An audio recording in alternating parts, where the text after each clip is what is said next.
تیسری چیز جس کا روزہ دار کو اہتمام ضروری ہے وہ کان کی حفاظت ہے، اور مکروہ چیز سے جس کا کہنا اور زبان سے نکلنا ناجائز ہے، یعنی کوئی تھوڑی ایسے باتیں ہیں اس کو اپنے زبان سے کہنا بڑا گناہ ہے اور سننا بھی اتنا ہی گناہ ہے۔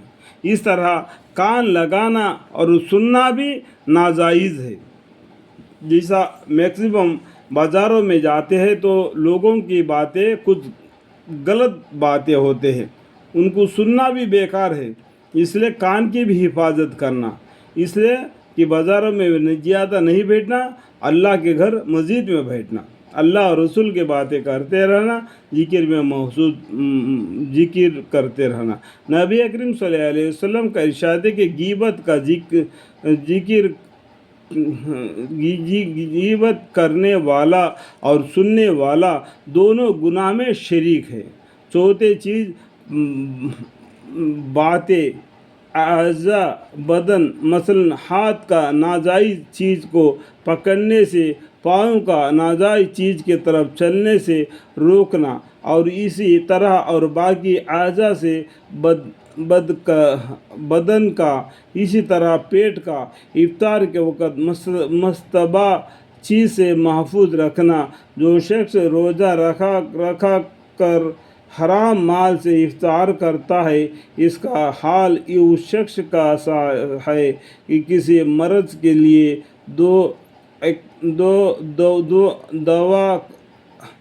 دعا کرتا ہے مگر اس میں تھوڑا سا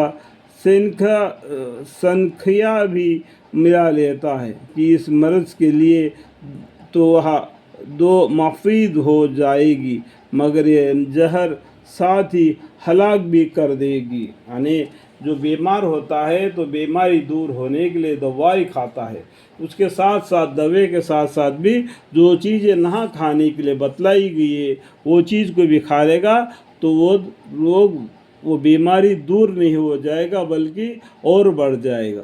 اور اسی طریقے سے رمضان المبارک کے بارے میں بہت سی حدیثیں نقل کی گئی ہے، ان سے کس طریقے سے ہمیں روزہ رکھنا، کس طریقے سے افطار کرنا، کس طریقے سے شہر کے کرنا، کس طریقے سے دن بھر اللہ کے راستے میں گزارنا، تھوڑا دیر آرام کرنا، اس بارے میں اللہ تعالیٰ ہمیں سمجھاتے ہیں۔ پانچویں چیز افطار کے وقت حلال مال سے بھی اتنا زیادہ نہ کھانا کی شکم سیر ہو جائے۔ افطار کے وقت کیا ہوتا ہے، ہم نے روزہ کھول دیا اور کھانا لگے تو مؤذن اذان دینے کے لیے جاتا ہے تو بولتے ہیں کہ تھوڑا دیر رکو، تو ابھی تک ہمارا تھالی میں کھانا پڑا ہوا ہے، اس کو کھانے دو۔ تو اتنا مت کھاؤ کہ مغرب کی نماز بھی ذرا دیر ہو جائے گی، تو ٹھیک ٹائم پر مغرب کی نماز پڑھی جاتی ہے، اس بات کو معلوم کر لو۔ ایک چھوارا کیوں نہ ہو، کھا لو پی لو اور مغرب کی نماز پڑھ لو، اور مغرب کی نماز کے بعد میں 6 رکعت اور بھی نماز پڑھتے ہیں، اور وہ نماز کو بھی پڑھ لو، اس کے بعد میں کھانا کھا لو رات بھر تھوڑا بہت تھوڑا کر کے۔ ایسا مت کھاؤ کہ روزے میں الٹی ہونے کی ضرورت پڑے، اس لیے کہ روزہ کے غرض اس سے فوت ہو جاتی ہے۔ مقصد روزہ سے قوت شہوانیہ اور بے حمیہ کا کم کرنا ہے، اور قوت نورانیہ اور مالک کا بڑھانا ہے۔ 11 مہینہ تک بہت کچھ کھایا ہے، اگر 1 مہینہ اس میں کچھ کمی ہو جاوے گی تو کیا جان نکل جاتی ہے؟ مطلب 11 مہینے تو کھا کر پیٹ بھر دیا، 1 مہینہ اگر بھوکا پیاسا رہنے سے کیا جم نکل جائے گا؟ 11 مہینہ تک بہت کچھ کھایا ہے، اگر 1 مہینہ اس میں کچھ کمی ہو جاوے تو کیا جان نکل جاتی ہے؟